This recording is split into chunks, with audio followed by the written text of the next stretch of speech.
రంజాన్‌కి ఎన్నో రోజులైతే లేదు. గట్టిగా చూసుకుంటే ఒక 100 డేస్.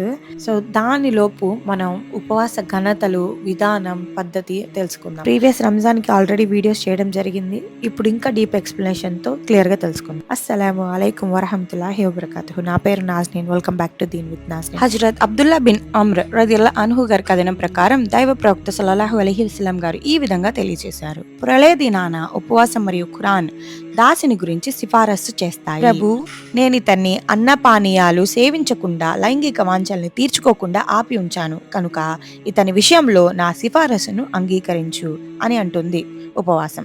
ప్రభు, నేనితన్ని రాత్రిపూట ఆరాధనలో నిమగ్నుడై ఉండేలా చేశాను కనుక ఇతని విషయంలో నా సిఫారసు అంగీకరించు అని అంటుంది. వారిద్దరి సిఫారసును అంగీకరిస్తారు అల్లాహ్ సుబ్హానహు తాలా. రిఫరెన్స్ అహ్మద్ అల్బానీ గారి సహీ అత్గైబ్ వతర్హిబ్ గ్రంథం మొదటి భాగం 973 హదీసు. ఈ హదీసు ద్వారా మనం తెలుసుకుంది ఏంటండి, ఉపవాసం మరియు ఖురాన్ ప్రళయ దినాన మన కోసం సిఫారసు చేస్తుంది. దయచేసి మీ ఉపవాసాలు కరెక్ట్ చేసుకోండి.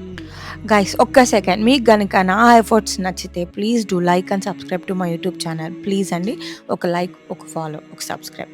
ఇది కూడా ఒక టైప్ ఆఫ్ సదకా జరియా. దీనివల్ల చాలా మంది ఎంతో నేర్చుకుంటారు మీరు షేర్ చేయడం వల్ల.